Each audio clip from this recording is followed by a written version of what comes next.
which we call the Twilight Zone. Steve Kerr, and you look at Steph and Clay, and even Draymond with his lack of performance. He's at 2 in a row, 7 points for him.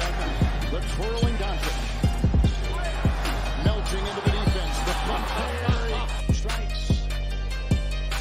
Swing, fly ball, well hit left center. Ronald Acuna has homer. Rookie rushing record for the Steelers. Look, he came into this game averaging 3.67 yards per carry. 42nd out of 49 qualified rushers. Freeze to begin the third quarter. It has been incredible. Here he comes again. Oh, goodness. And a Greek basketball god. And he was a great guy to teach because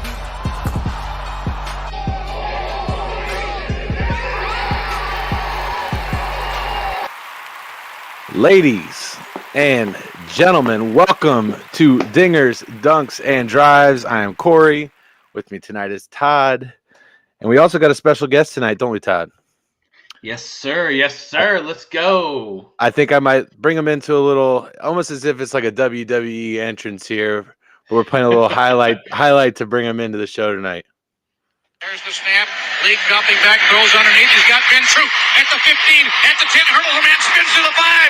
Oh my! Still on his feet, still pounding to the goal line. He's gonna score! He's gonna score! And ladies and gentlemen, the one, the only Ben Troupe from the University of Florida, Tennessee Titans. He is a philanthropist, an author, a motivational speaker. Ben, thank you so much for joining us tonight. Thank you guys, man. I got to say this though. I'm looking at the highlights. I said, "Ooh, they got Ronald Acuna," so they know greatness when they see it. Let's do it. Hey, Look, here's the I'm a baseball guy. I'll never knock a young talent, no matter what city they're in. I respect the game. Ronald Acuna is the guy that's gonna change baseball for the next 15 years. Hey, listen, as long as he playing for my Bravo, change the game, baby, change the game. And I gotta say, man, you're talking to two Cincinnati Reds fans right now. Get swept in that series. I'm at least glad they went on to glory after that. At least we lost to the best. You know what I'm saying? So, we appreciate you coming on. We're gonna have a little bit of fun tonight. We're gonna talk a little bit about what you got going on. We're gonna talk a little bit about all the different endeavors, man. As I dug into what you're working on right now, we got a lot of things that we can dive into, but we're gonna try and touch on all of them. We're going to get into a little bit of the NIL and the uniqueness around your alma mater and what they're doing in regards to that. And then we're going to have a little fun and kind of talk a little about the glory days, if you will, as they're often referred to as, at least, and get into that. But first, tell me about the podcast, what you got going on with the podcast and where people can find it and all that good stuff. Yeah, my podcast is called 84 Reasons. It's through the Gators Collective. That's the Florida Gators NIL platform. Eddie Rojas, a former Florida Gator like myself, played baseball. He decided to do something. The world of NIL, he wanted to be first. And he wanted the for Gators by the Gators. And being a guy that's in the media, I always want to have access to today's current crop of players, which is almost impossible because you got to protect them. You know, with so much accessibility through social media and people just trying, and NIL, which means now when you hear quote, flood my DMs, it's not for what it used to be. Now it's people trying to get access to them. I wanted to have something that was authentic. I didn't need any compensation, all this kind of stuff for it. I have nothing to do with the financials. I just wanted to be able to kind of serve as a big brother to these current crop of athletes, because thank God I got to go to the highest level. So I know every single thing they're going to go through. I've done it. Every place they want to, go, I've been there, and it's authentic. Like I said, I mean, I looked at it as, what would I say to me, if I was still in that situation? That's all I'm doing. I mean, the reason why my podcast is even worth listening to is because I talk less about the sport and more about the person. I tell them all the time, you want people to root for you, you better start talking about you. Yes, everybody, you're going to have SEC Network to talk about the games. I mean, I'm talking to gymnasts, swimmers, basketball players, football players. Yeah, I noticed that. And it's expanding, my repertoire of just stepping outside of my football box. I can talk to the football players all day, but I hope them guys see themselves when they're talking to me. I hope they enjoy it because it's fun, man. It's an opportunity for me. I left college in 2004. They was coming out the womb in 2001, 2002. Yeah. So it's a chance to show them that there are people like you who are older than you who have your best interest in mind that ain't looking for nothing. That's the hardest thing I think they have to get to say, well, Ben, why are you really doing this? I said, listen, man, if I want to go to the game, man, I could be standing right next to you on the sideline. I got access to the press box. I got access to the locker room, and I get free food, and I get free parking, and I get free tickets. Like that comes with my gig. So I'm trying, and the main thing is I'm trying to show them that life away from the sport is pretty dope. Like football or whatever your sport, it's going to end one day. I represent that side. If they don't see me having fun in my life, they're gonna be like, I'm trying to be Tom Brady. I'm trying to play for 30 years. Nah. I want to. That's the anomaly. Exactly. I want to make sure that they know that while most of them don't know that their sport, male or female, is coming to an end. Hey, you get to have a lot of fun, and with the world of NIL, you get a chance to leverage those relationships with those brands you partner with, and maybe those be the same people that want to employ you. So they think that walking out of college 21 years old, making $100,000, they think that's normal. No, that's rare. That's the top 2 or 3%. But in a sense, I'm trying to teach them about my introduction to them is 84 Reasons, and hopefully they come. I reach out to them for the first interview or conversation. Hopefully they come back around and want to talk to me the second time around. They want to talk life, and I tell them, look, man, my platform is your platform. You get to control your own narratives when you own these airwaves. That's dope. Love it. That's dope. I love it. Go ahead, Todd. So you say, I just want to touch on this real quick. So you talked about kind of the life after football and what NIL does for these athletes. And I know that you just heard about what Hooters did with all these offensive linemen. And I'm interested to hear your perspective on that from what does, 51 offensive linemen who are kind of considered the blue collar of the squad, right? On the NFL, the offensive linemen get the least amount of credit for the greatest success. What does NIL do for those guys? Those 51 guys from Division I schools across the country? They finally getting their respect. They're finally getting their notoriety, because let's face it. When we looking at recruiting, we want to see what quarterback is going where, what receiver is going where, what defensive end is going where. The heart and soul of any football team is O-linemen. And I think these are the guys that are unheralded. They don't care about a lot. They do everything as a group, right? A quarterback is going to be known for his passing yards, and QBRs, and touchdowns. A running back can have, 1,500 yards. We think he's the greatest. Offensive linemen, these guys have to work in unison. They're 5 people working as one every single play. And it's great that Hooters will jump in and do that, right? You giving them the one thing you got in a boatload of. I'm giving y'all chicken wings, bro. We can give y'all this all day. And that's smart. That's smart marketing, right? That's smart marketing. Hooters is saying, hey, dude, man, we got to get rid of some of these wings, man. Hey, man, let's give these young boys, right, some wings, some gift cards, and some money, and some. I think it's brilliant. And to me, that's what some of these brands are supposed to do. You're not supposed to overthink this thing, right? They're O-linemen. Right. They like to eat. You got chicken, boom. That's brilliant. And I think I like how they're doing it across the country with all these O-linemen, because I think the thing about NIL that I don't like is everybody thinks that everybody's benefiting. That is not the case, man. It becomes this thing to where NIL has to have it has to have like a starting point. Meaning, I don't mind if Caleb Williams and all these big time quarterbacks are getting this money, right? But right. What NIL is supposed to be? Whatever. This is how I look at it as every single team has an apparel line. That's a gift card you can give them. That's something that they get. They go to the catalogs. Every single school is going to have a supermarket in their town. There goes another gift card. When you start talking about these movie theaters, give them a gift card to the movies. So now I've given them food. I've given them some type of things they can get from their apparel company, and I'm giving them some type of leisure. And it ain't cost these entities a dime, because I think that every single player, male or female, is supposed to get something. Because I'm just thinking about my time when I was at the University of Florida, man. If I'm there now, I'm not thinking about the money. I'm thinking about free stuff. Right? Yeah. Right, because you're an 18-year-old kid at a college, right? You're trying to figure out what you can get. I mean, shit. Like that happens regardless if you're an athlete. Look at any like the first fucking day when you're walking on campus. What is every student organization doing? They're giving out lanyards. They're giving out koozies. Every college kid is about that. Yes, and that's the part I think that we're not getting. I said this. I was at a symposium, and somebody asked me about NIL. I said you could just forget about calling name and image likeness. It's name and image leverage. Depending on how much leverage you got, will decide how much you get through your name. I mean, is Arch Manning really the number one quarterback, or is he a Manning and he plays quarterback? I never watched this film. Right? I'll be honest with you. I never watched this film, so I don't know. Exactly.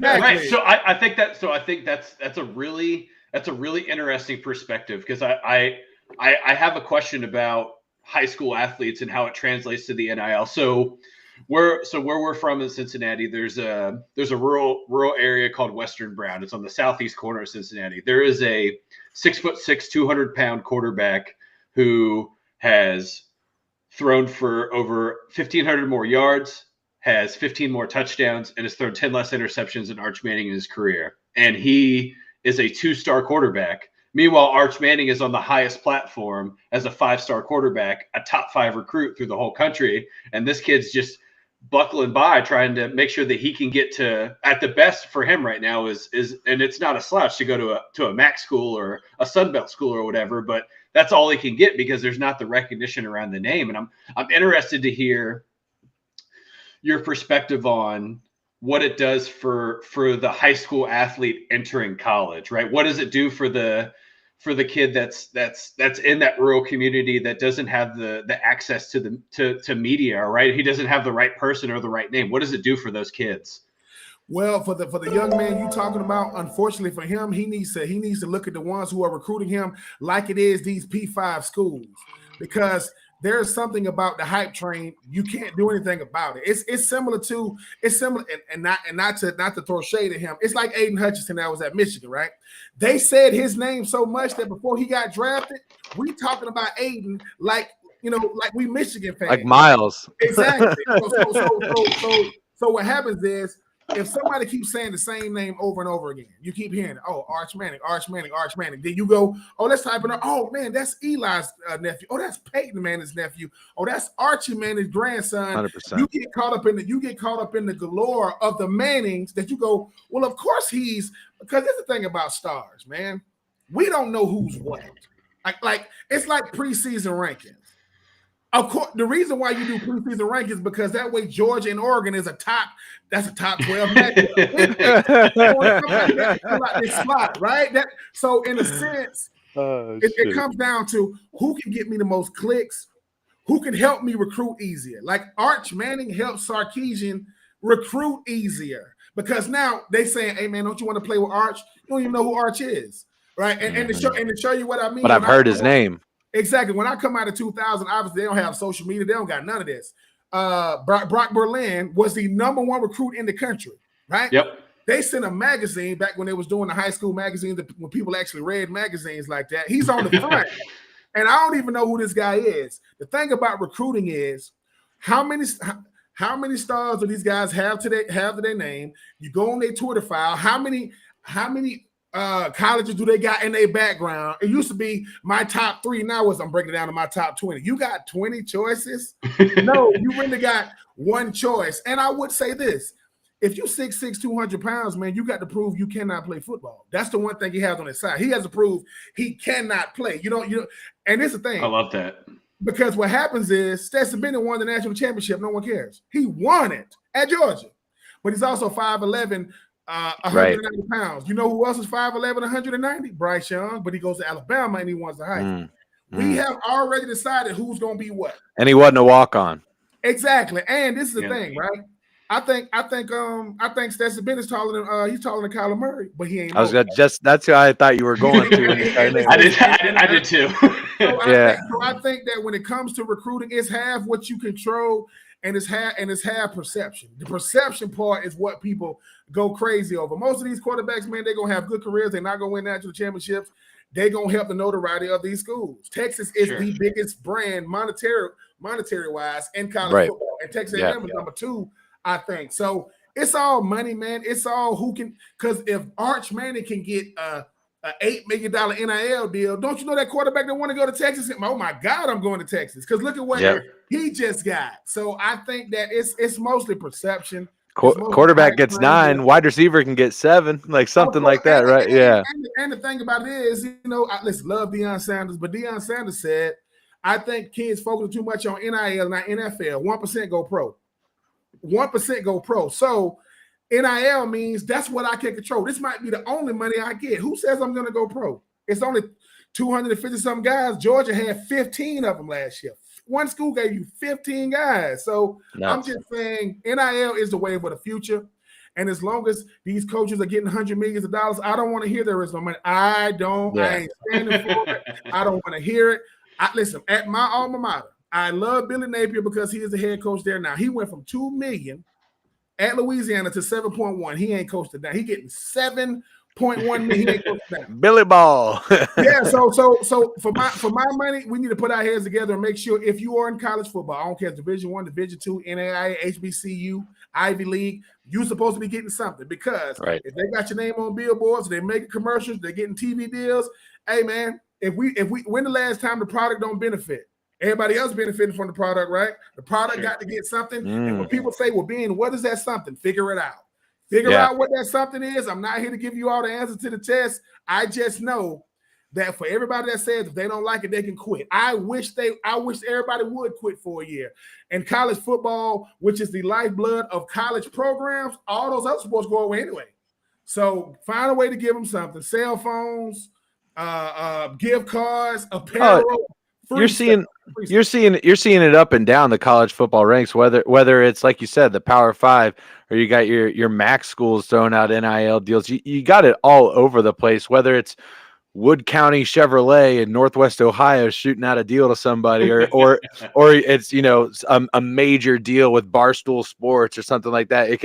It's all over the place, and it's really it's not stopping, and it is the front wave. So I'm sure we're gonna cross a lot of issues, but the most important fact of the matter is we've started approaching that line.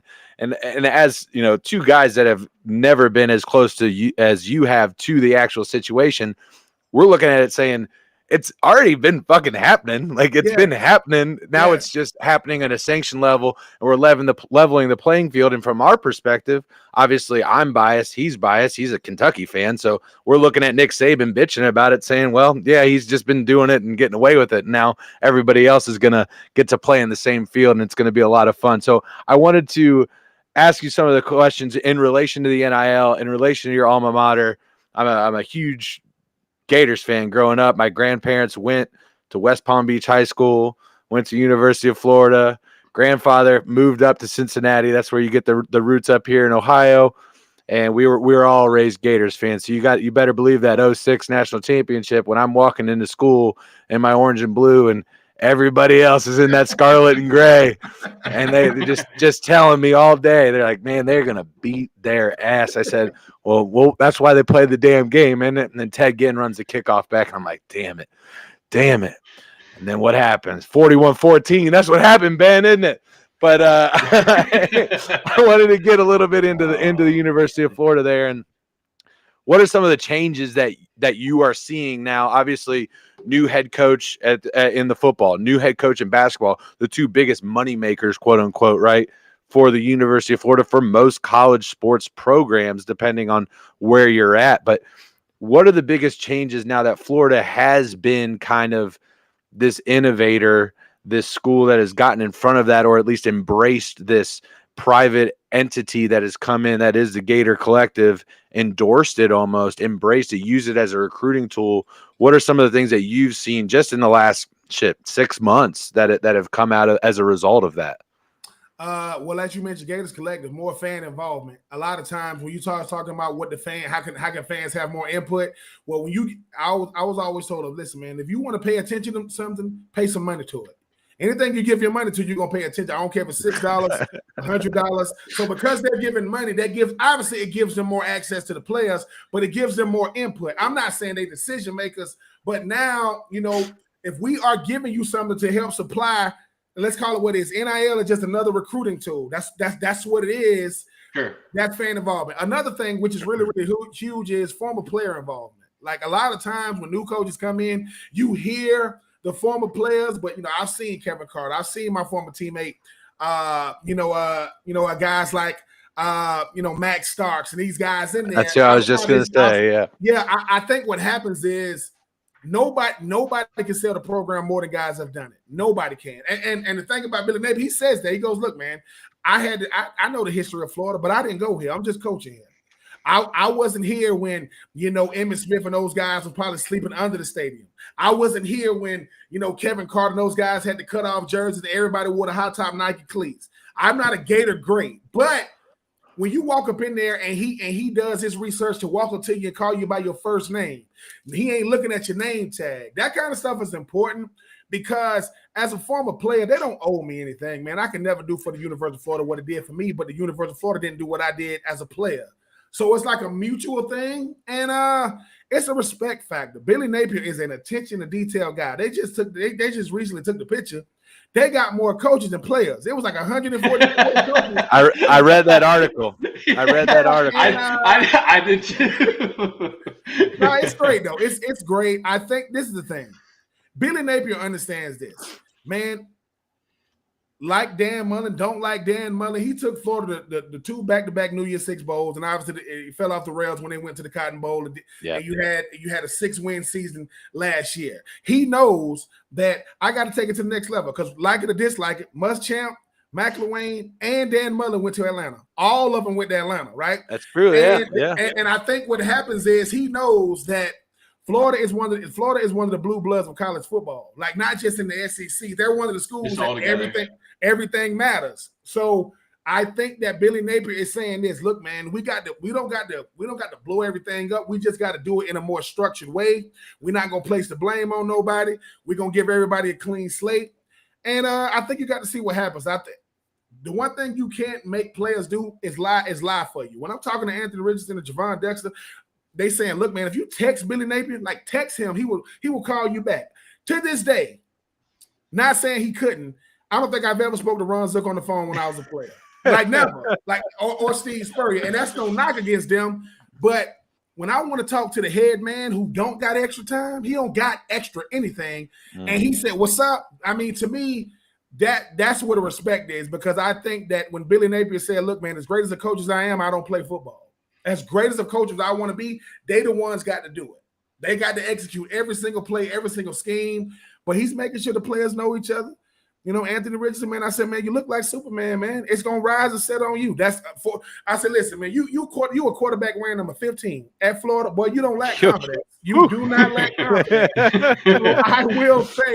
So I will say that for me, the greatest thing that's happening is you re-inspiring a fan base that had lost a little bit of love. Because let's go. Yeah. We go as Florida go, and that's every school. You want to see the best fans? Is a team winning? It because ain't no Buffalo Bills fans around here, man. No, we don't have loyals. We loyal to them, but we want some W's. And listen, Mark Stoops in Kentucky and freaking Josh Heupel at Tennessee, they making life real hard for them boys in Gainesville these days. They are. Nowadays, they're catching up. So while things are listen, this is what people don't realize. In the last 15 years, Vanderbilt has beaten Georgia more times than Tennessee has beaten Florida in 15 years. But Vanderbilt is they're Vanderbilt. They're the doormat, right? People don't see that. So I would think that Billy Napier right now could do no wrong. Billy Napier is like a backup quarterback. He can do no wrong for the game, right? And but Utah's coming, and we gonna see. And y'all know that what a game. Listen, we are our own. We have to talk each other off the ledge after every game. We be on Twitter. We are so bad. We just talk about each other. Like, what are we doing? But at the same time, I think it goes back to what I said about big time brands. A place like Florida benefits from bad seasons. That's how big of a brand you are. We have a losing season, you get a football facility, $85 million. Get McElwain got an indoor facility. So what happens is too, man, NIL, and if Florida can get back to where they need to be, that's me competing in the East. Hey, man, if they doing $85 million facilities for new coaches, could you imagine if Billy Napier wins a natty? Oh my God, it's going to be crazy. But we'll see. That Gator Jet's gonna be moving around on recruiting trips. That's for damn sure. We know that for sure. We got a bunch of questions rolling in the chat, and guys, we will get to them. I keep them rolling in. White Towns King, I appreciate you jumping in, man. Bobby with a bunch of questions. Everybody, we got a Nebraska Cornhuskers fan coming with a "Go Big Red" comment. So we got everybody rolling in. I appreciate y'all. If you don't already, go ahead and subscribe to Rally Town Sports. We are Dingers, Dunks, and Drives. It's a Rally Town Sports podcast. We're also simulcasting right now on the Mafia Sports Network. And if you don't already, go ahead and follow Ben on Twitter. I'll throw it up right here in the broadcast. But we got a few more questions, then we'll get into the chat. We'll get into some of the questions that are coming in, maybe a little less wholesome, talking about your head coach's exit there a little bit in the chat. So we'll get into the juicy stuff, but we already talked a little bit about the high school and the NIL, but I want to get into a little bit more about you. And I'm curious. It feels like a different planet, almost a different universe versus recruiting now versus recruiting when you came out. And I believe you're a 99 graduate, some 90. When did you graduate? I graduated in 2000. 2000. Mm-hmm. So in 2000, you're coming out of high school in Georgia. When you talk about high school football, it's usually about 4 or 5 states, right? It's Florida, Georgia, Ohio, Texas, California. Those are the top high school football prospects. I'm curious, and I'm really interested to hear about what was your recruiting process like. You already mentioned guys like Aiden Hutchinson talking about he's getting 20 offers coming out of school. What was it like for you? It was surreal for me because I didn't come from a prestigious high school that's putting out big time recruits. So we was kind of myself, Carlos Rogers, who ended up going to Auburn. He won the Thorpe Award when he was at Auburn, 7th, 8th overall pick, and Isaac West, who went to Furman. And the thing about Isaac West, which is crazy, I got to confirm it, but I think Billy Napier actually threw to him when he was at Furman. Oh, wow. I got to ask him whenever I get a chance to sit down with him. But what saved me was naiveness, because there's nothing to compare it to. We're the first. So when I'm going on my visits, this is when I realized it was different. I'm talking to other players, like somebody will pull me to the side. I'm in the position coach's room and talking to him about different stuff. So when I come to dinner and I'm saying, hey man, what did you talk to about the position coach? You go, I ain't talking no position coach. They ain't pull you in the room. They got pictures of you all over the wall with your face blacked out. Lou Holtz was the head coach of South Carolina. I'm on my visit. It's a basketball game. I had to go underneath the stadium. I'm sitting across from Lou Holtz, and I had to look him in his face at 17 years old to tell him I am not coming to South Carolina. I am not coming. Wow. Tommy, one time in my high school, what was it about South Carolina that, if you don't, I want to interject? No, South Carolina had lost every game, not every SEC. Every game 2 years. That's why Lou Holtz was there, right? Yeah, they lost. They were trying to bring somebody 2 years in a row, and I've never seen it before. I went to their banquet. They let us go to their banquet, and Lou Holtz, they had lost every game in 2 years. He gave out winning certificates. Hell no, I'm not. I can't get that. And mind you, I'm not coming from a prestigious high school that win a bunch of games. Then one time, Tommy Bowden, head coach of Clemson at the time, Lou Holtz, head coach of South Carolina, and Jim Donnan, head coach of Georgia, were all in my principal's office looking for me one time. And they came in my house back to back to back. Lou came in, left. Tommy came in, left. Jim Donnan came in, left. It was humbling, man, because like I said, I didn't know what recruiting was. So when I'm going through it, Georgia Tech was recruiting me. They asked me to come to a football camp. Can't afford a football camp. So I told them no. What I didn't know is my coach, head coach David Land, had told Georgia I'm coming to their camp, and he paid for me to go. I go to the camp in Georgia. I look up on the hill the last day. There go the Georgia Tech coach that's recruiting me, looking at me like so I realized real quick. There are recruits and there are coveted recruits. There are guys that they want them bad, and I didn't realize how bad certain schools wanted me. I didn't understand it, and recruiting for me was crazy because of this. Everything, man, these coaches were so nice, man. I'm like, why are you people so nice? Like this is how all the coaches are. And my mom was saying how, yeah, man, they was talking to me and your dad and just telling us all this stuff, like, oh, love your son and all this. And you realize they're not supposed to talk to you the week of signing day. Like, that's a dead period. They're not supposed to talk. Right. The day of National Signing Day, I wake up, Jim Donovan, the head coach of Georgia, is calling my phone like 7 o'clock in the morning. Hello? Home phone now. And when I went, my visits were, I went to Louisville, I went to South Carolina, Clemson, Georgia, and Florida. And I went to Georgia 4th and Clemson, Florida last. When I went to Georgia, they kept saying, Troupe, man, don't even go to get. They knew I'm going to Florida next. Don't even go down there. Just sign with us. And all I'm saying is, look, man, I got to college at 17. I graduated when I was 17. I'm 17 years old trying to make a grown man decision. But this is the thing. The same thing that make players go to colleges now is what happened back then. It ain't the school. It's the head coach. Sure. And anybody that tell you different. And listen, the rock star back then was Steve Spurrier. He was the man. Ball coach, yeah. And what happens is when Steve Spurrier comes, my grandmother, she was a lot older than my dad when they had them. My dad has sisters that's like 18 years older than him. So their kids are a lot older than me, even though we cousins. I got cousins 10, 11 years older than me telling me, hey, boy, I hear you getting recruited by Florida. If Steve Spurrier come to your house, don't tell him no. I'm like, what are you talking about? Like, why was Steve Spurrier coming? It was early in the process. And what happened was when I first moved to Augusta, when I went to high school, we was using my cousin's address. It was 1892 Neptune Drive because we was out of zone for the school I went to. And I'm getting a letter here and a letter there, letter here, letter there. My coach, my junior year, Augusta Chronicle, that's the Augusta, Georgia newspaper. He came up to him and said, who's this kid, right? He was talking to me. He says, who, Ben? He says, he's Georgia's best kept secret. That's what they put in the paper. They call me Georgia's best kept secret, right? I didn't understand the power of media. I'm thinking I'm getting a letter here, letter there. After that, right? My cousin knocks on our door. We had a screen door. It was my cousin Hope. She got 2 big, gigantic trash bags full of letters. And she told me to my face, you got to start using your address because you get so much mail that they won't even put it in the box. They'll tape it up, put tape around it. And I look in this bag, man, and it's North Carolina, South Carolina, Georgia Tech. And I realized how great of a coach I had.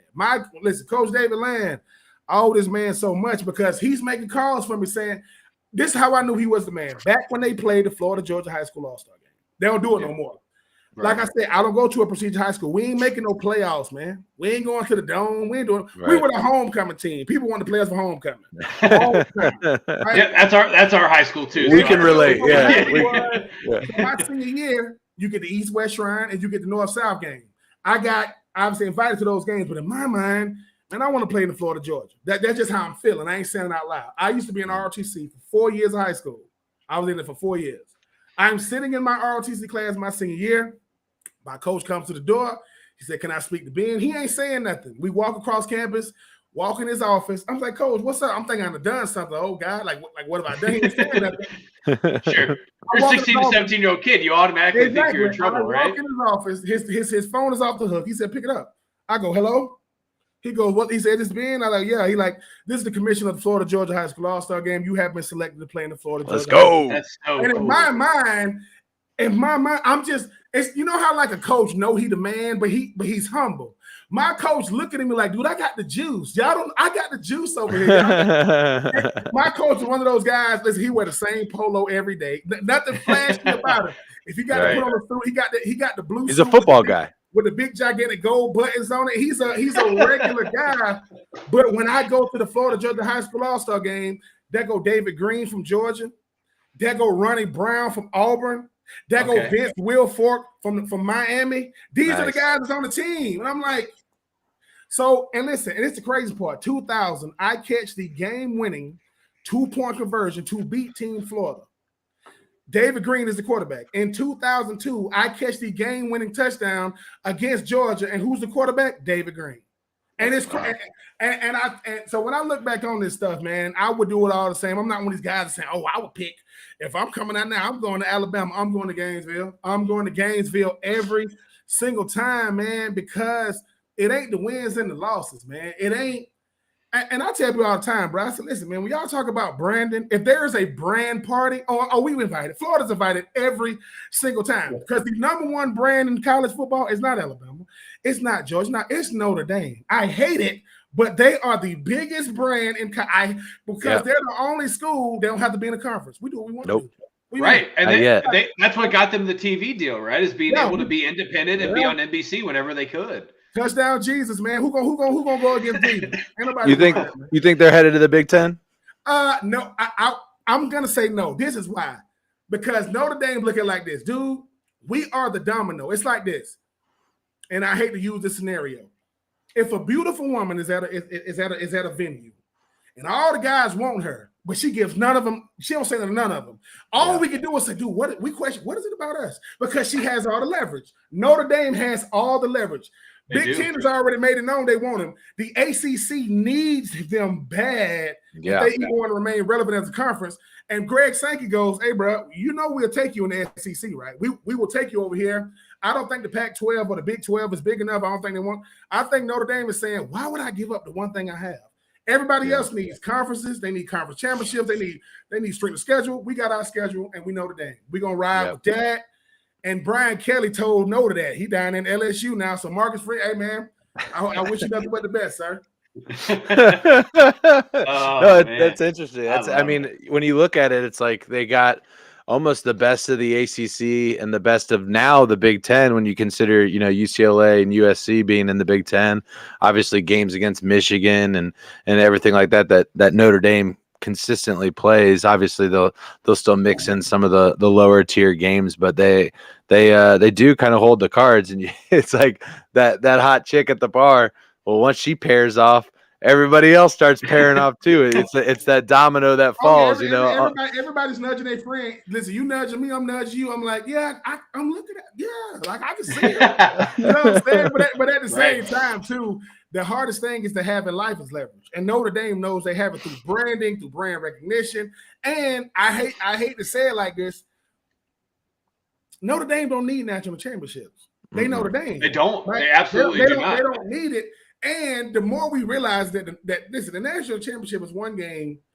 It's going to go to a team in the SEC, a team in the South, unless Lincoln Riley got the magic sauce, and USC they're not going to be what the Reggie Bush and those guys were. But but I think that for me, when you think about college football is such a huge. There's a reason why the NFL don't want to deal with college football on Sunday. They don't want to do that.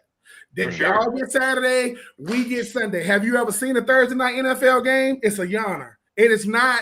It's because they're just doing that. Monday night football, Sunday night football, and Sunday. They own a day.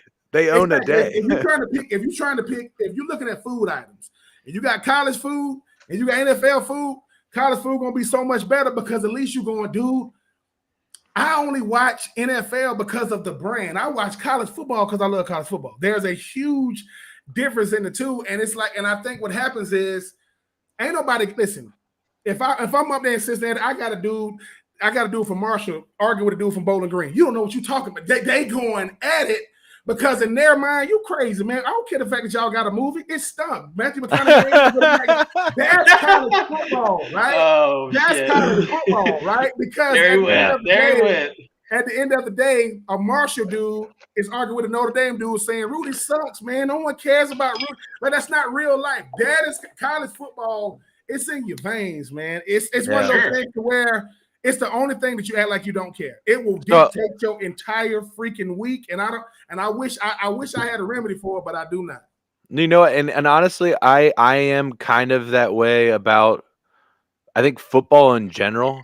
But let me ask you this. Would you rather watch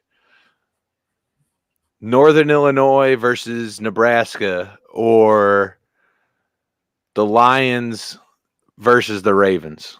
Which game would you rather watch? Northern Illinois. And, okay. All right. Mac Love. This is why. I already know I'm only watching the Ravens to see Lamar, right? I'm only watching them to see him and what is he going to do, right? Okay. You watch, listen, and I'm only watching the Lions because there's nothing else. Like, why do they make us watch the Lions? Think about this. If the Lions didn't have a dome, they're not playing on Thanksgiving. You're not doing it. You're absolutely right. So, and look, if the best three players in your existence, two of them you wouldn't trade them, and the one you did trade won a Super Bowl. Barry Sanders and Calvin Johnson, like, bro, how did you get the hell up out of here, bro? We were trying to get up out of here from the jump. Man. And all I'm saying is Northern Illinois in Nebraska, I'm gonna end up falling in love with a player that I would have not have known had I'm like, dude, who is this? And what happens is that's what college football is, the greatest variety there is, man, because we think that the best talent comes from one portion of the country. No, that just get the most clicks. It's not that the Southeast got the best players; they get the most clicks. And if California kids stop coming to freaking Southeast, DJU and Bryce Young, if Lincoln Riley's at USC, I bet you they don't leave the state. I guarantee you they're not letting them leave. But college football is the best, man. I mean, you got guys names like Bumper Pool and Rambo. I love the pageantry. I love the fact that it looks like college football, a lot goes into it, from who they pick to do the games to who's going to be college football game day, to where's Herb Street, where these guys. So what head is Corso wearing on Saturday morning? Of course. Think about it. This how you know.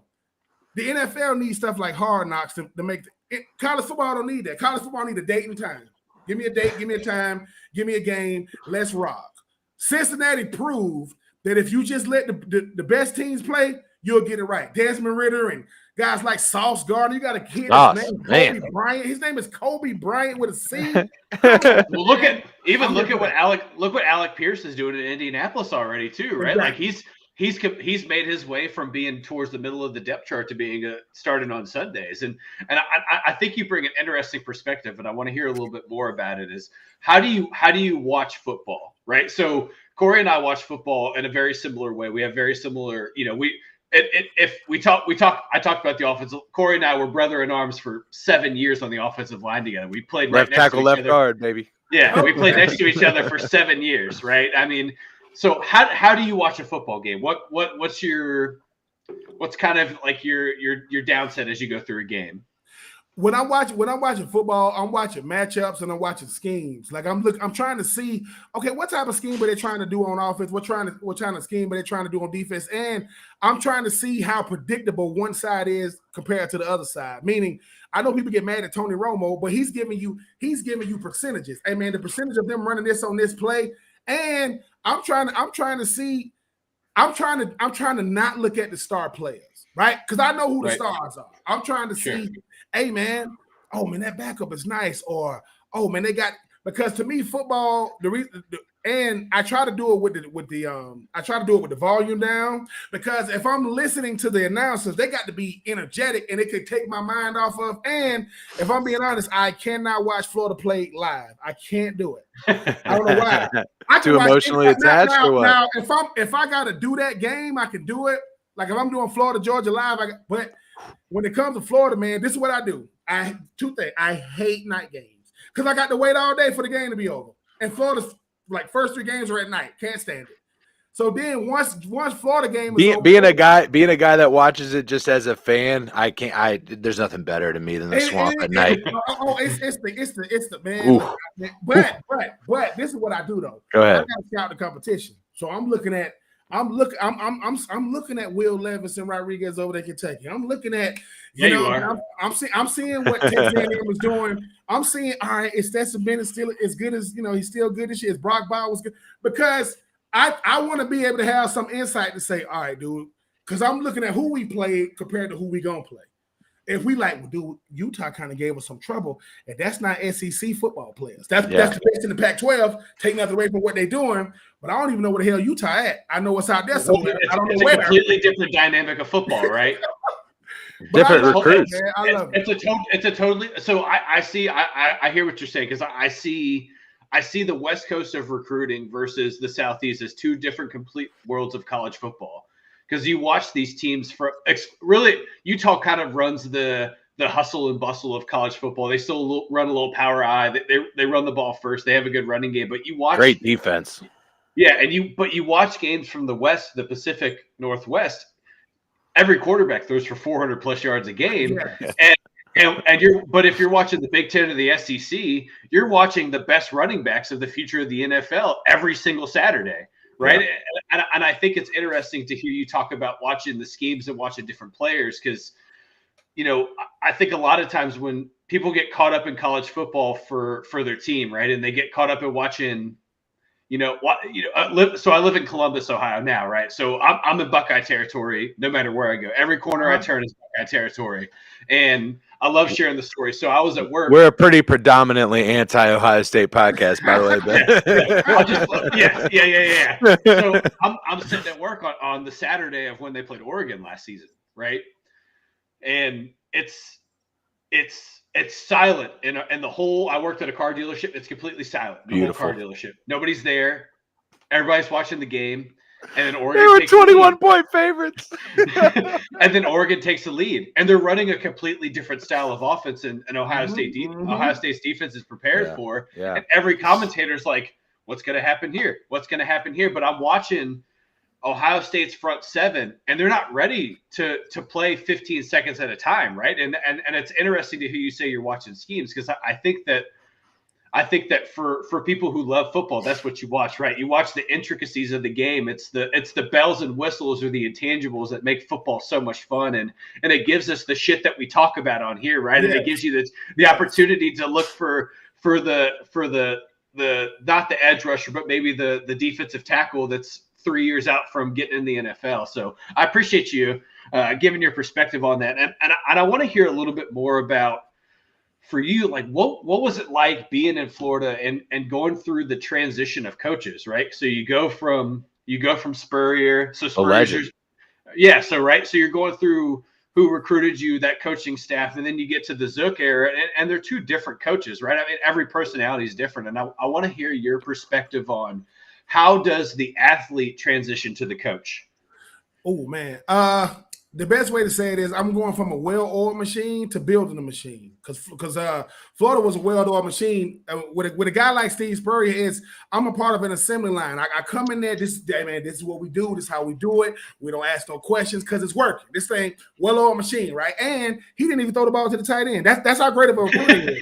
He didn't need it. I mean, you're going from Jacquez Green, Reedale Anthony, you know what I'm saying, Chris Doering, to Taylor Jacobs, Jabbar Gaffney, Riche Caldwell, Carlos Perez. So you got Ernest Graham and Robert Gillespie and Seattle, and the list goes on and on. But this is the thing, right? I had to figure out how I fit, because what happens is this. Before everybody wants to be a superstar. Most people want to be a star. Most of us have roles. I was a role player, and I had to accept my role. All right, man, I'm not going to play that much. Boom, but I'm learning how to get things right, getting your body right. Just learning how to do everything right. That's my freshman year. Sophomore year, hey man, we was number one in the country. At one point, went to LSU. We beat the breakout. my second year. And we did it in Death Valley, right? We in Death Valley doing it, but then we go to Auburn. We lose to Auburn. We end up not going to. We won the SEC championship my freshman year, but then we go to the Orange Bowl, beat the brakes off of Maryland. It wasn't even a game, man. That's when they had like E.J. Henderson. I'm like, dude, the Terps, they're not going. The Terps, they're not going. So what happened was, Gators eat turtles. Exactly. When me and Kenny Parker, out of Warner, from Warner Robins, Georgia, we driving back up I-75, and we see it. Breaking news: Steve Spurrier signs a 5-year, $25 million deal to go to the den and watch the Redskins. And that's when we started realizing, man, this is a business, man. Like we thought we were going to be the next up. Ron Zook comes in. And the thing about Ron Zook is this: Steve Spurrier was the coach I chose. Ron Zook was the coach I needed. I needed this dude. Didn't know at the time, because he always say, man, you got talented players and you got gifted players, right? If you got gifts, and I'm not comparing me to these people at all, but a gifted player is Calvin Johnson. Like, he looks and plays the same. He looks like that dude, like he can ball, and he can. So what happens is, but you got to blend. Once again, you got role players, star players, superstars, right? Talented and gifted. Your goal was to figure out your own role. And then by the time I became a senior, man, I understood it. And the reason why I understood, I wasn't ready to start as a freshman. I know what I was doing. I was ready to play as a sophomore, but I'm still getting together. My junior year, I was a true backup, right? My senior year, Ron Zook called me to his office, and he tells me, I will not tell the media why I'm not throwing you the ball no more. I won't answer that question one more time. I am saying, listen, he said, I'm going to put him out there, but then I got a 18-year-old quarterback by the name of Chris Leak, right? So 21, senior, 18 years old, phenom. And he told me simply, if you are who you say you are, go protect him. That's it. If you are who I know you to be, go protect your quarterback. Most time you hear protection, you think a left tackle. right? That's what's supposed to protect them. But it took me 3 years to understand, dude, I could be the best teammate out here. So by the time I became a senior, I put away that I ain't caring about them individual accolades, man, because that stuff will clutter your mind. Everybody wants to be a good player, right? But I was like, all right, bro, he gonna throw me the ball because I'm running the quick. My routes ain't the longest ones. I'm running the intermediate ones. Sometimes I run down the field. And once I realized what my role was, well, my coach was like, look, man, I think you're my best player, but I ain't going to treat you like it. And I'm going to tell you why that's humbling. I played with Columbus, Ohio's own Kewan Rattler. That boy there was something. He's a bad man. You got drafted 9 picks before him, if I'm not mistaken. Listen, he's the player of the year. And what I realized was, without Ron Zook, I get drafted. I don't get drafted in the second round. I'm not a John Mackey Award finalist. I'm not a first-team All-SEC. I'm not a first-team All. I'm none of those things because I had put my individual wants to the side so bad, he had to tell me I was these things in the bowl game. I'm sick as a dog in the bowl game, and I'm sick, man. I ain't never been this sick, sweating bullets in Tampa, Ybor City, just crazy. And he tells me, you better snap out of it. You're going to be the first ever first-team All-American that don't play in the bowl game. And I said, I'm a first-team All-American. He's like, yeah. And his mind, like, you don't know that? And then I told him, but you told me not to read the paper. So I didn't get caught up in the headlines and stuff. Yeah. It was the greatest, man, because I tell you all the time, man, if if my father's a tall, dark, and handsome man, and my mom's is a tall, beautiful woman, I'm their child, I hope I'm a benefit from that. He's tall and dark, and she's I love that. So if it's like, and I think when I look back on it, man, I played with Max Stark, first team All-SEC. You play with some good. Shannon Snell, first team All-SEC. Yeah. Channing Crowder, first team All-SEC. Kewan Rattler, defense. Yeah. Kewan Rattler was defensive player of the year, and David Pollock was still at Georgia. Woo. That's how good of a team. They played on the same team in the NFL. Exactly. Yeah, they did. So what happens is we play in FAMU my senior year, and I ran this route all the time. I'm not going to get the ball, so I'm just running. I'm just running to clear out. So I'm lollygagging. This goes back to what I said about gifted players. So Ron Zook tells Ingle Martin, who was starting before Chris Lee comes in, he tells him, we're going to call the play, throw it to Troupe. I don't care, throw it to him. Now, I don't know this. So they call the play. I hear, I already know I'm going to do it. So I come out and I'm running. Like I know I'm not running all out, I'm running. I look, and I'm expecting to see the ball get thrown to one of my teammates. And the ball is in the air. And I'm like, who is he throwing that to? And I'm like, he's throwing that to me. So I run and I jump and I throw my arms out as far as I can, and the ball just stick in it, right? Crowd goes crazy. I run to the sideline.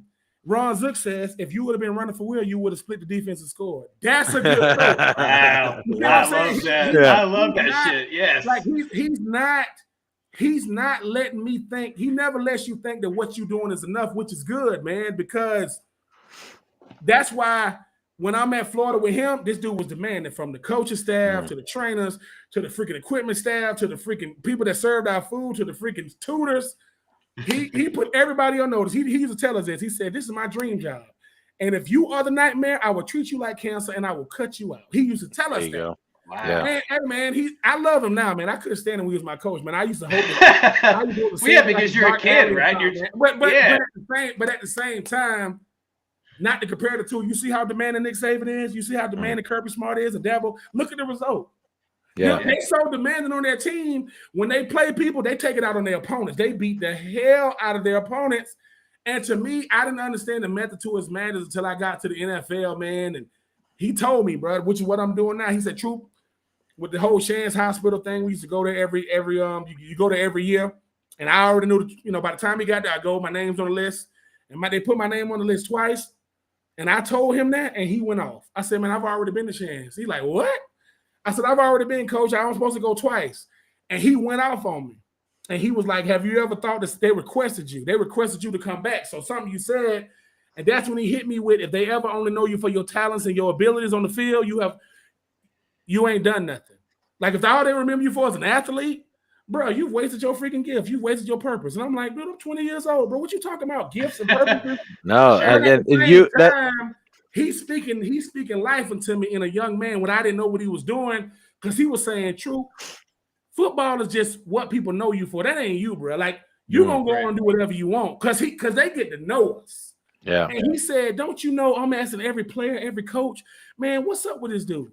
Do he really be, putting his hands on women? Is he out here a terror? No, man. Troupe cool as a fan, man. What you see is what you get. Yeah. And my senior year, I got to pick an item on the food on the training table or whatever. They asked me what I wanted. I said I want cheese grits, I want fish fillets, and I want biscuits and syrup. That's what I said. Biscuits and syrup, fish. So listen, people like biscuits and syrup. I said, what you want that for? I said, you get you some biscuits, you put some syrup in a little bowl by itself, and you dip the bit. My great grandmother used to make biscuits for me every day when I was a kid. So people laughing, right? One day, I get the training table late because I had to, do some treatment. And who's in the corner? Ron Zook with his biscuits, dipping it in the syrup. And when I look at him, he goes, "Don't look at me." So I want to talk a little bit about him, and you kind of already hinted on this a little bit about how he got you to change your mentality, and that whether or not you attribute all of it or some of it or whatever accolades you want to attribute to Ron is once you got that mindset switch, you're looking at you're an All-American, you're a second round draft pick, right? Yep. All these things take off for you. You lost the game at the end of the year, I believe, to Florida State, but that was the best game of your season. Yeah. Absolutely went off. I think you had 4 catches for like 70 yards, something ridiculous, or it's something ridiculous like that, Ben. I apologize if I'm messing that up, but and the thing that I always had heard about Ron Zook, just from the outside, was not that he's necessarily an X's and O's guy, but he's a player's guy, and sometimes that gets a bad rep, but one of the best recruiters that has ever even coached in college football. Yes. And I think you see that when, again, you're talking about a guy that came in where there were multiple, not only freshman quarterbacks, but upperclassmen quarterbacks. And a guy like Chris Leak comes in, he starts the first year because he's that good. And Ron Zook brings him in after, Steve Spurrier leaves. People are questioning what's going to happen next for the University of Florida. We're talking about so many Outback Bowls that you graduate from there with a bloomin' onion. Like there's just a ton of Outback Bowls. They're missing the big ones, right? But he's still able to bring in these guys. He's still able to retain that prowess, that upper tier that the University of Florida has when it comes to football. So I'm just curious, what was your experience about when you start to see some of those guys that he's bringing in, especially in your senior year, when you're like, man, I'm leaving this place in just as good, if not better, than when I left it? It shows that, man, even if I think he kind of knew that even if his time was coming to an end, he was still going to do right by the program. And that says a lot about him, because you go back to that 2006 national. A lot of those boys, they got recruited in 2003. Them boys in there, their freshman year was our senior year. So, Andre Caldwell, the brother of Riche Caldwell, Dallas Baker, and Chris Leak, and those. And to me, that says a lot about a coach, man, to say, listen, man, I can't let my ego and pride get in the way just because I want to be the head coach of Florida. They gave me an opportunity to do. That's on my resume for life. So what are they going to remember about me? A guy that pouted because it didn't go my way? Or can I say, hey, man, I had a little something to do with the next crop? And to show you the difference, since Jimbo Fisher has left Florida State, look, since he's left.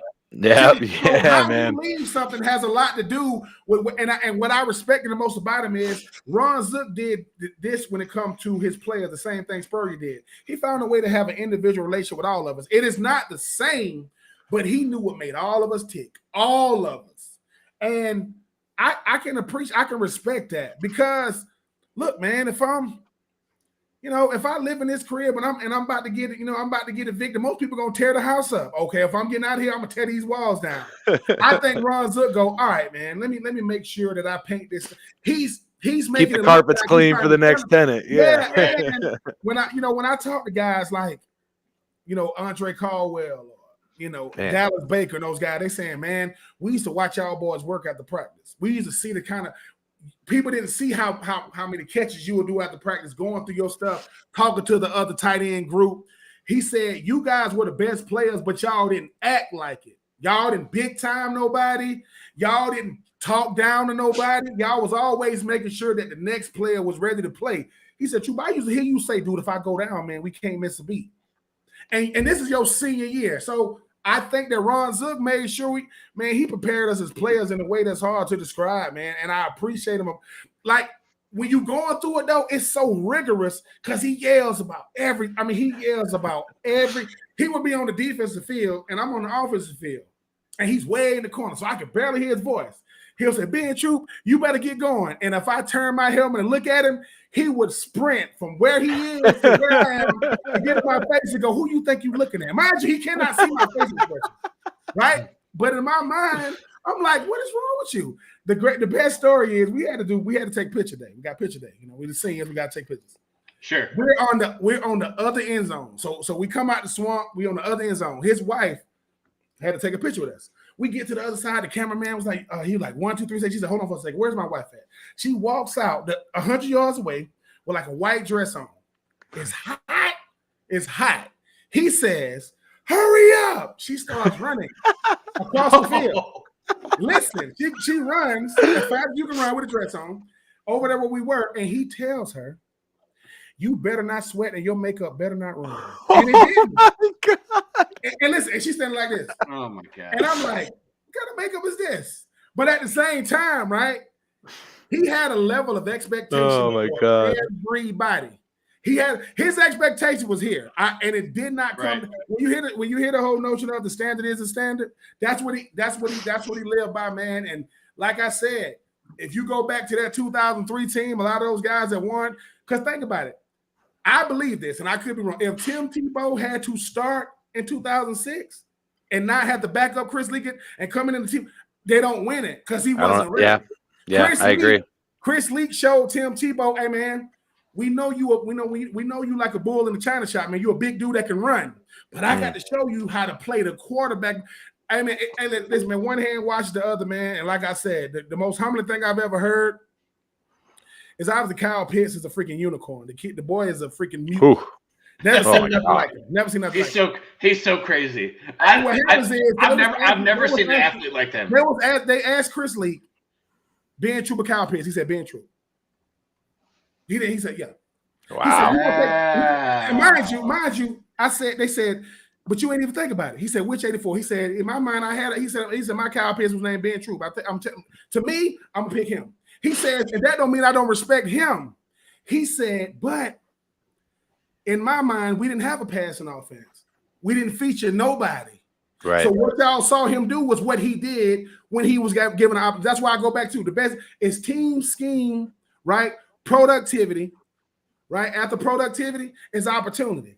My productivity will be directly tied to my opportunities. And at the end of the day, I said, look, man, I didn't need 100 opportunities. I need a opportunity. Give me opportunities to go out there and make some plays. Mm-hmm. And listen, if I'm Chris Lee, I'll probably say, hey man, I don't know that Kyle Pitts is something. He's something serious, right? Yeah. But the reason why he said he chose me, he said y'all saw that dude one time a week. I saw him every day. Y'all saw him on Saturday afternoon. I saw him and he said, I don't believe Ben becomes who he is without me. He said, I definitely don't become who I am without him. And he goes, this dude never said a negative thing to me. Say something negative to you. I don't got to play quarterback. I got to play tight end. So I'm not going to mess with your mind.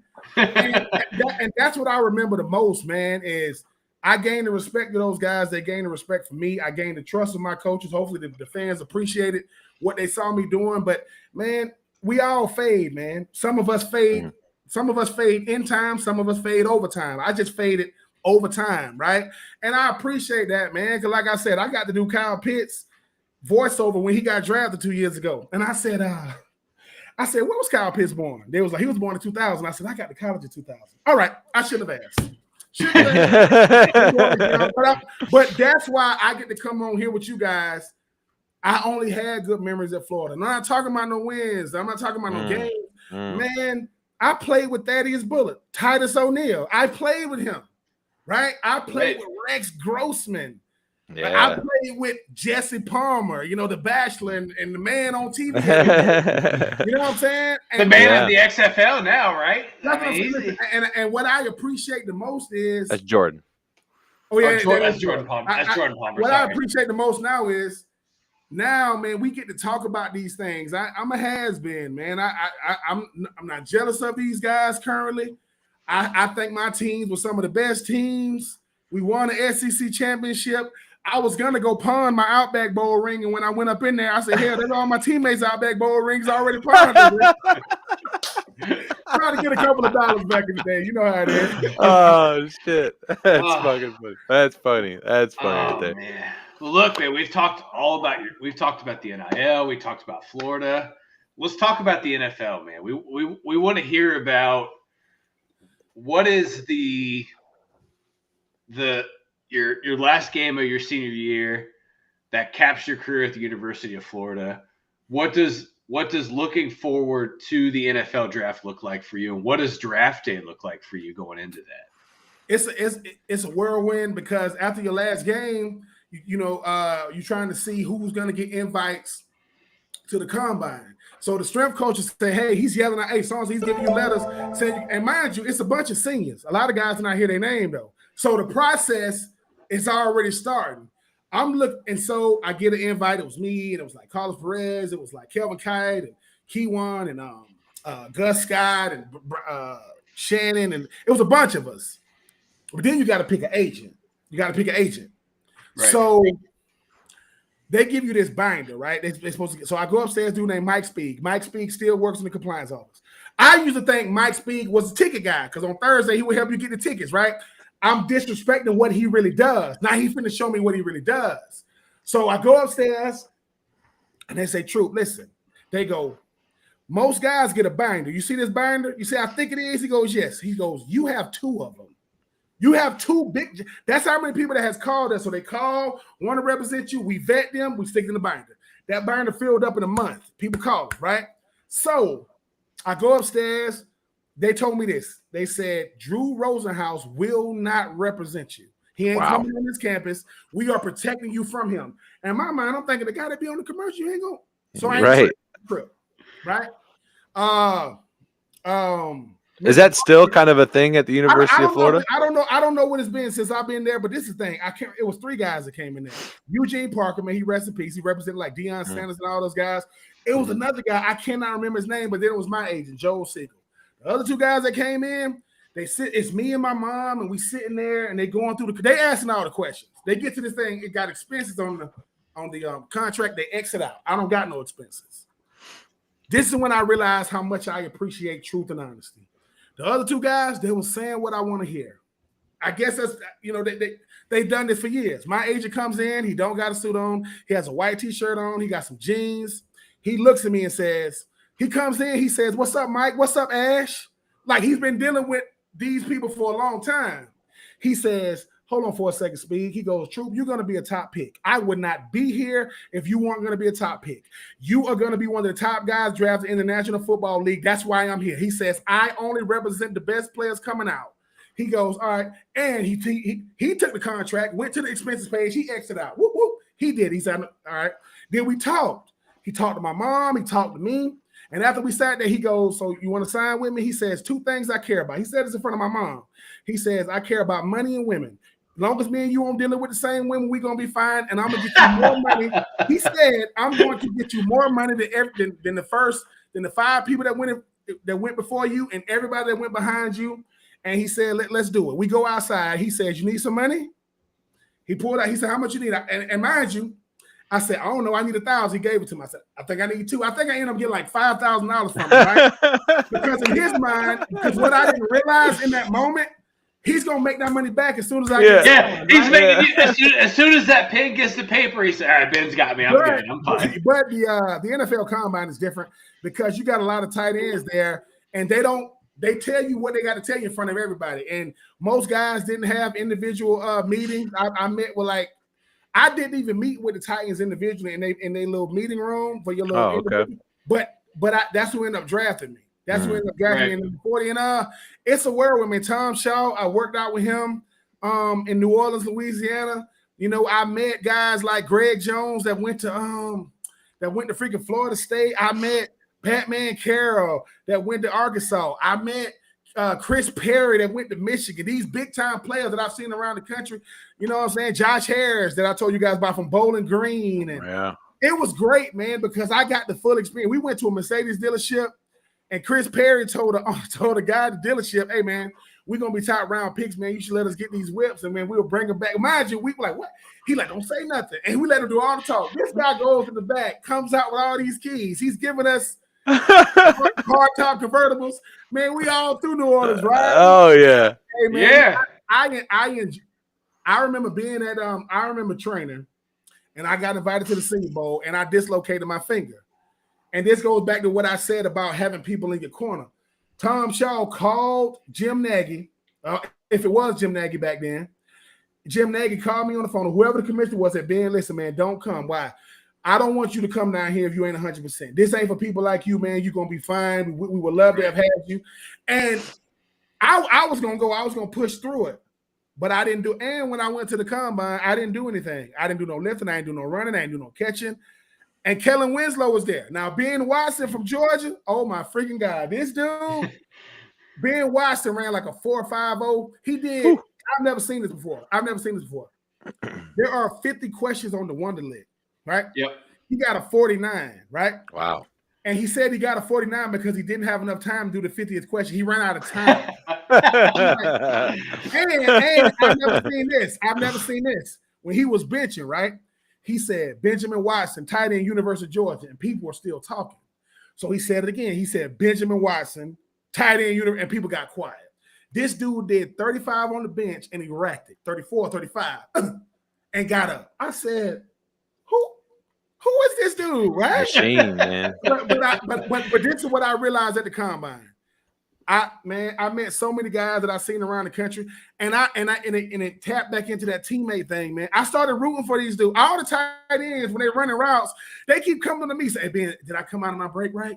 Am I catching right? And I'm like, why the hell y'all keep asking me? Because we saw you. We saw you at Florida. Like, and you forget people watch their position. Even if you at other schools. And I'm sure in that moment you forget too that you're like, oh shit, I was an All-American, right? And what you realize too, people, the combine guys ain't coming up to you saying, are you so-and-so? They'll just come up to you and talk to you.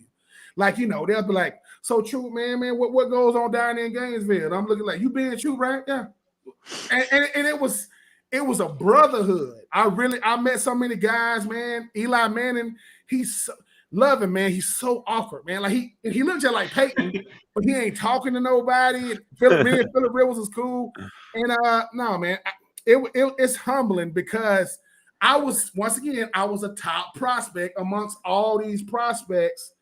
And my agent told me, I forgot he said this. He says, you will not go higher than 20 and you will not go lower than 40. That's what he told me. You won't go lower. And you went 40.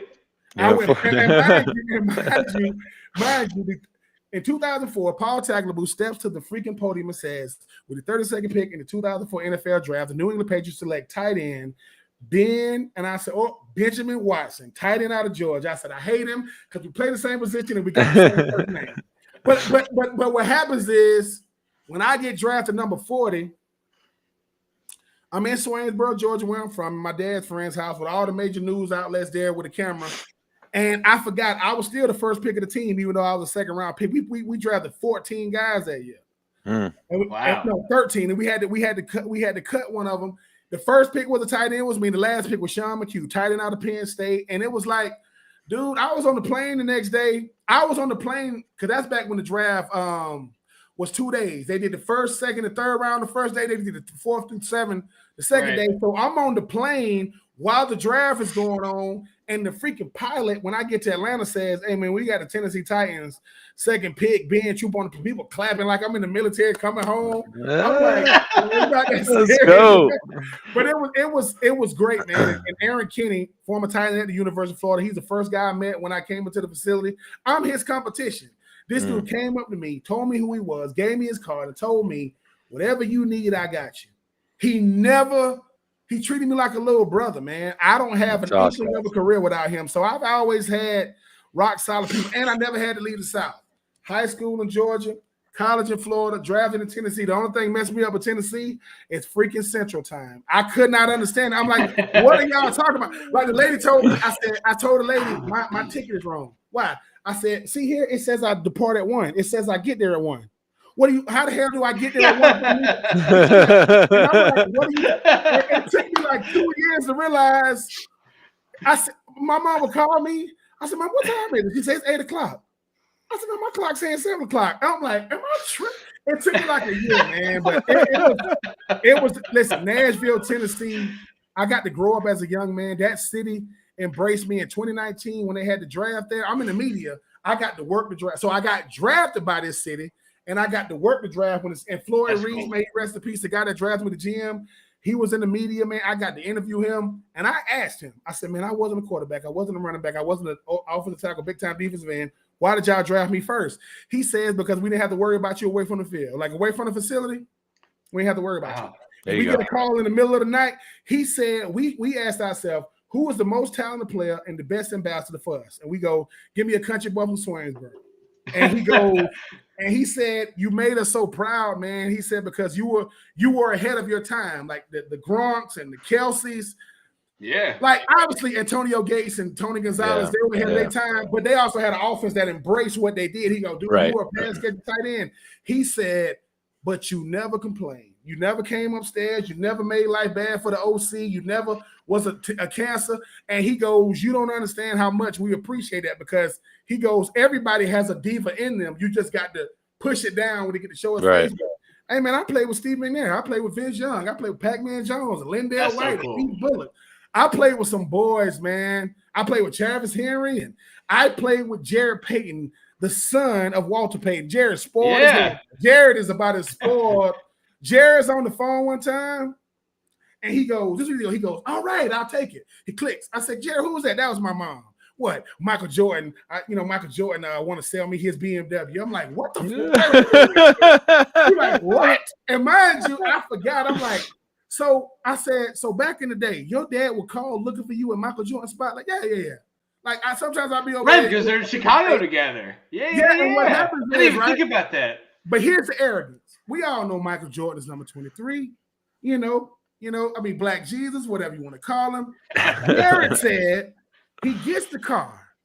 It has 23 on it. He takes the 2 off because he's number 33. I say, oh my God, you took the 2 off. Yeah, man, I'm number 33. I don't want that 2 right there.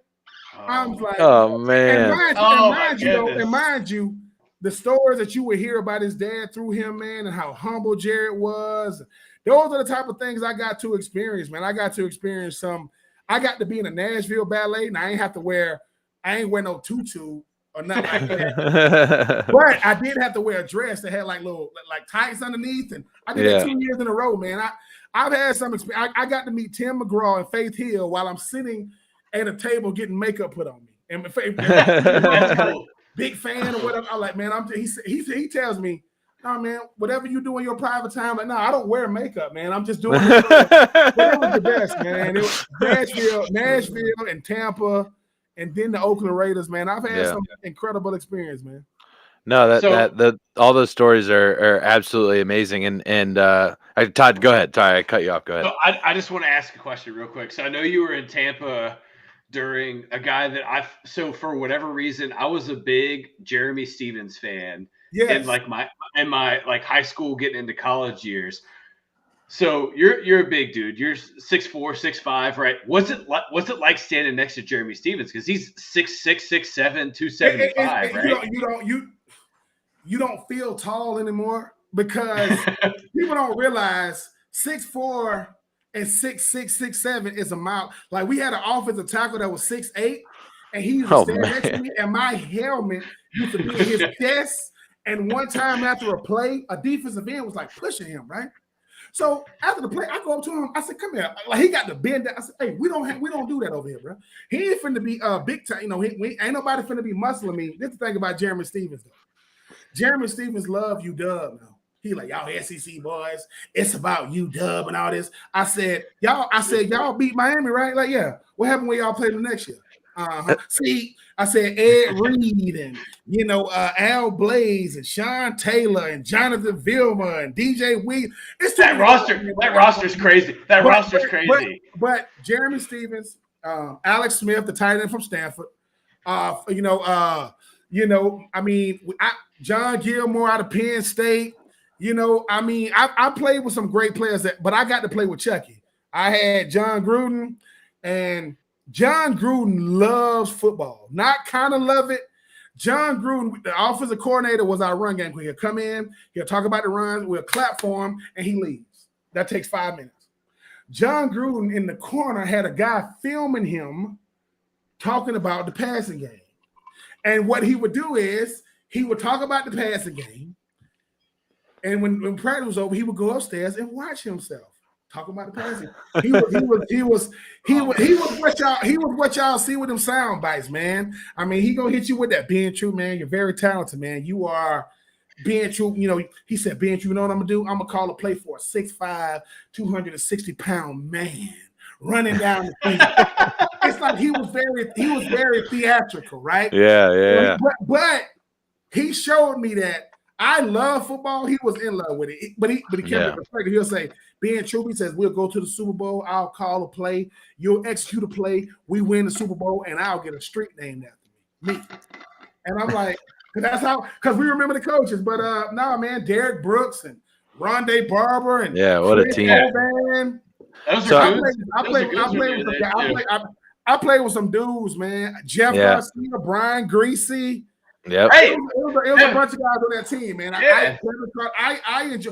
Oh my God, the first laptop I ever bought was from Ward Dunn. His locker was right next to me. But listen, Ward, if you listen to this, you hustle me because you charged me $2,000 for it, and you had already used it. You just stuck it back in the box, man. If Dub Dunn's listening to this podcast, I'm gonna be stuck up. Man, Ward, you see everything he does with Habitat for Humanity. I learned that obviously his mom died. She was a police officer, but she would volunteer her time when she got off work, and she was getting money out of ATM, and somebody came and killed her, man. And that's why he's really, really big on single moms. Deshaun Watson benefited from the Habitat for Humanity. Wow. Ward Dunn gave him and his mom a house. So that's amazing. He's been doing it for a long time. That's amazing, man. And I know you've got a nonprofit going as well. Why don't you go ahead and plug that for us? I want to hear a little bit. I told you in the pre-talk, we're the generous degenerate. So what I mean by that is we focus on giving to charity. We like to incorporate a little bit of gambling as well. So we're doing Super Bowl squares, or we're doing March Madness brackets or whatever like that. We're always splitting it with charity. So tell us about your nonprofit. My nonprofit is called The Uncommon Crew. That's CRU. That's theUncommonCrew.com. Basically, it's an enrichment program for high school boys. I am from Swainsboro, Georgia. When I was growing up, my mother let me, my brother, my sister, we used to go to an after-school program at a church. And the reason why we got to go, it was free. We just had to get on another bus. And I remember how safe my mother felt because she knew where we were when she was at work. And something that simple gave her enough, like peace in her mind to say, listen, my kids have to get on a different bus, right? And they get a snack, they get to work on their homework. And I remember, I don't know what it's like to have 3 children by myself as a woman trying to do the best that I can. So I was like, my life is uncommon, man. I've done some very, very uncommon. The first book I ever read was Uncommon by Tony Dungy. He said, success is uncommon, won't be felt by the common man. Right. But I also know it take a crew of people to help take a crew of us to help all of us. So there you go. I just took out true transparency. I try to go to GoDaddy and get Uncommon Crew CRU. That thing costs a lot. Oh no, we're not getting that one. So I had to get creative. And the word CRU simply means creating a real you in an uncommon way. And it's a chance for me to just do something for my hometown, man. If I knew somebody like me from where I was from, what would I want to see done? So my dad has a nonprofit called Men Reaching Men. So I take the young men, he take the grown men in the same city. And we just gonna look to have, we're not reinventing the wheel. We do intrusive mentoring. I mean, we all up in their business. Because in the world we live in today, we need to tell each other the cold, hard truth. I'm not gonna tell you that if you give your best, you're gonna make it. But if you don't give your best, do you expect to make it at all? No. So we do things like college visits, Fortune 500 visits. We want to have it to where they can do job shadow. We have people come in and speak. And it's a chance I got to see, quote, the world. And when I mean the US of A, through football. Everybody's not gonna have my life. Everybody's not gonna be able to go to San Diego to play the Chargers or the Oakland Raiders to play the Raiders. They gonna spend their whole life in a 50-mile radius. They ain't gonna leave their hometown. So I'm trying. This is me doing my part, man. I heard Killer Mike, the rapper, say, if all of us run the jewels, baby, run the jewels, run the jewels. You're talking to two suburban white kids that love Run the Jewels. My thing is too. I heard him say. He said, if all of us do a little, none of us have to do a lot. So this is my doing a little, and I'm doing my part. I've got some really, really good people I work with too, man. It's fun because I never saw myself. This goes back to what Ron Zook said, dude. You're gonna do so much more than this little brown ball, this 100-yard field. And we're going to have fun with it, man. I don't need nothing from it. I don't need no notoriety. I'm looking forward to these young men. I told the parents simply, I said, every single mom is looking for somebody. I'm just that somebody. I'm the somebody you was looking for, as long as you help me help him. You can't. I said, listen, I tell moms too sometimes they don't like it. I said, listen, find you some man to date. Don't date the man that came from you. He can't be for you what that man can do for you. That is your son.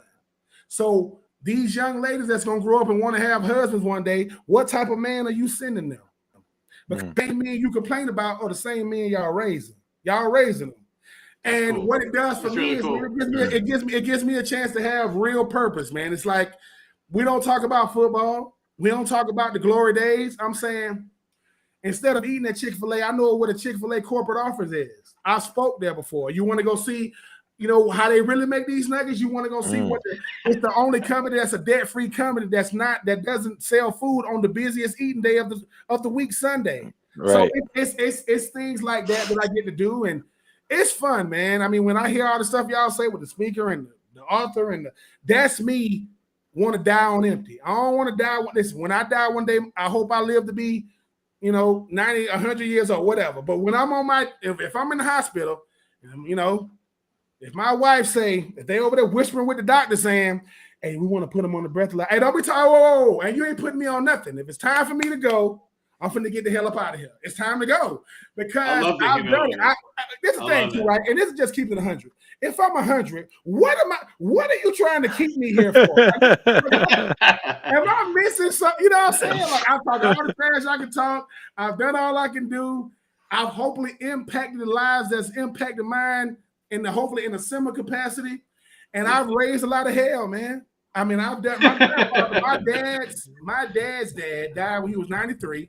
And he spent 1.5 years in the nursing home because my dad didn't want to put his dad in the nursing home. Right. So he finally decided to put him in the nursing home. And when he finally decided to put him in, my dad had to go up there and see who was going to look after my dad. My dad goes up there. They show him. They say, sir, this is who's in charge of putting your father in the home. My dad looks at the name, and he just started jumping for joy. The lady says, do you know who this person is? He said, the lady's name is Adrian Bellinger. He goes, yeah. And who is that? Like, that's my daughter. Like, that's your daughter? Yeah. So my dad's dad got the best care because his child, the grandchild, and my granddaddy raised hell up in there. You hear me? So, hey, man, sometimes it's good to be a hell raiser, man. And I'm just enjoying it, man. The Uncommon Crew is hopefully going to be my legacy outside of my children. I hope to have them up all over the Southeast. Hopefully they make their way up to the great state of Cincinnati, the nasty natty. Yeah. What happened? Hey. Look, I love the humility, man. I really appreciate hearing that. The big thing is, I think for the everyday, right? Because at the end of the day, right, you're a professional athlete. When it's all said and done, you've been in the role of professional athlete. For the everyday guy that goes through life and things get really hard, and Corey and I are both fathers, and we've experienced life as husband and parent and manager and all that shit. It's really cool to hear that you're just doing things day by day. And I think people need to remember that no matter what your role is in life, that it's all it takes is one normal conversation to change the perspective of people, right? And I really appreciate that you're going out and feeding into the community that status doesn't mean that's where you get to be in life. That's forever. That moment in time becomes it's great in the moment, but then after that, you got to figure out what you're going to do. And you're a perfect example of that, right? Is you know all the accolades and being an NFL player, but you're still going out and talking to regular guys and saying, hey, you gotta grind it out. You got to be a man day by day by day. But I love hearing that. I really appreciate humility, and it's really good to hear. It's fantastic. And just as I told you again in that pre-podcast conversation, that's what we're about, and trying to shed light on the small market. And it didn't even really know that necessarily about you before we got into this, is that, you're a college football player, and then college football, and then the University of Florida, in that order. Those are the things that you're about. And to see that you're more focused on the college football player, whether they, come from the middle of nowhere, Iowa, or they're coming from, a major power high school out of, Southern Georgia or something like that. It's fantastic. And man, tonight has been a beautiful, beautiful conversation. We appreciate all of your time that you've given to us tonight. We're running at an hour and a half here, and it's been nothing but it's been a breeze, man. It's been the easiest podcast in the world having you on here. I love it. Yeah. I hope we get a part 2 for sure. I'd love to stay in touch. Maybe we'll have to get the Rally Towel fam around the nonprofit and see what we can do to raise a little money for it and have some fun with it. Whether that's maybe we'll do some squares for the Florida Georgia game or something like that. But unless if there's anything else you want to say before we wrap up tonight, Ben. I just appreciate you fellas, man. I think a lot of times too, you guys don't understand just how big of an impact y'all have on me. I think too often I know how to celebrate people because I've been celebrating my whole life, so I know how to do it. Because I'm the one that everybody wants. So if somebody meets my brother, my sister, they saying, "What being at?" So when I go up to them, I tell them about my 2 siblings. You don't know them? My brother's in the military. My sister, she's a social worker. It's like I'm just showing y'all the same appreciation y'all have shown me from afar. I get to do it in real time. And listen, I'm an expert at being Benjamin, man. I can show you how to be me. I can be me all day long. And at the end of the day, I want you guys to know, man, that y'all one of them ones, man. Everybody got a starting point. I appreciate when Kevin Hart tells people, hey man, he said the real ones, they don't have no ego. They don't got no pride. They just want to work with the people. That's me. I don't got no ego. I don't got no pride. My kids see what I'm doing. And don't imitate me, emulate me. Don't imitate what I'm doing. Just emulate what you see me doing. Because that's something you can do. Every room I'm in, I'm me. I'm gonna be me. I've gone to board meetings wearing a t-shirt and an A-Town fitted, man. Because that's me. What? I mean, I want you to hear what I'm saying. I'm sorry. I know I had to have on, the Tom Ford with the squares. No, I want you guys to know being you is enough, man. And don't anybody tell you that being somebody else. If I got to be somebody else, and you don't want me, I want to be me. And you want your kids to see you enjoying life, not just being fathers. You say, man, my dad, they have fun, man. And because we control that. Yeah, we got to pay bills. Yeah, we got to pay taxes. These gas prices are high as hell right now. I get it. I get that part. But if God gives us all 24 hours, man, I want to be able to put a check mark at the end of the day and not an X. I want to be able to do it regardless of what happened to me today, bro. I had fun, man. I made those around me have fun. I made those that saw me have fun. And if we at a restaurant, if you order something, I'm the meal that come out before, but I'm sizzling. You're going to do, what's that? Like, I know I ordered the chicken, but what? Oh, that's the steak. I'm just making you think twice of, don't settle, bro. Don't settle and have fun, man. When you guys ask me to do this, I'm going to always make myself available. One of my goals in life is to host the ESPYs. Not because so people can see me so I can stand there and say, Swainsboro, you see this? Look at this. They paid me to do this. And at the end of the day, it's like my pop said, when you're young, you go to the highest point so people can see you. And when you're older, you go back to the highest point so you can see the world. So I'm just looking at the world different, man. Cool. And I'm having fun with it. And like I say, man, people pay me to speak. I don't know what the hell these people want to hear from me. Hey, and since God has given me influence, since God has given me, some level of notoriety, I'm gonna use it the right way, man. I'm not gonna use it for evil. I'm gonna make sure that people like yourselves know I appreciate y'all more than y'all appreciate me. The only way you're gonna know is if I tell you in real time. So this is what I'm doing. I appreciate y'all. Enjoy this thing. Keep talking trash about them Columbus, Ohio State boys. Yes, sir. Yes, sir. We will. Look, here's the thing. I live here. I have to deal with it every single day. Can't stand it. I'm gonna take this clip tomorrow into work, and I'm gonna say, hey, listen. That's a former Gator. He told me I'm allowed to do this. It's okay. I'm allowed to. We got the rights. You know what, Ben? Every time people ask me where'd I go to school, I say I went to the Bowling Green State University. What? What? Listen. At the end of the day, when it come to Ohio State, I say, listen, man, y'all are one of the biggest brands, right? And how I know y'all a big brand, because y'all got y'all had the evil Urban Meyer. I don't know who he is now. That's good Lord, man. Y'all had some dudes. So at the end of the day, man. Keep doing what you're doing. CJ Stroud, I know they're going to have that offense this year. They're going to be good. They have 400 yards in one game. I get it. But guess what? You're not going to beat Alabama. Nope. You're not going to beat Georgia. That's right. You're not going to beat Clemson. You're not going to listen. You're not listening. At the end of the day, if you want to look at Florida's resume, just go back. The best hit in a national championship history, his name is Major Wright. He dove in another man's chest. He carved all this out. Right? This man's still going to therapy to this day because you don't get hit like that. Sam Bradford, who? No. Yeah, another blowout. Another blowout. So at the end of the day, look, I love college football. I'm going to always love it. It's in my veins.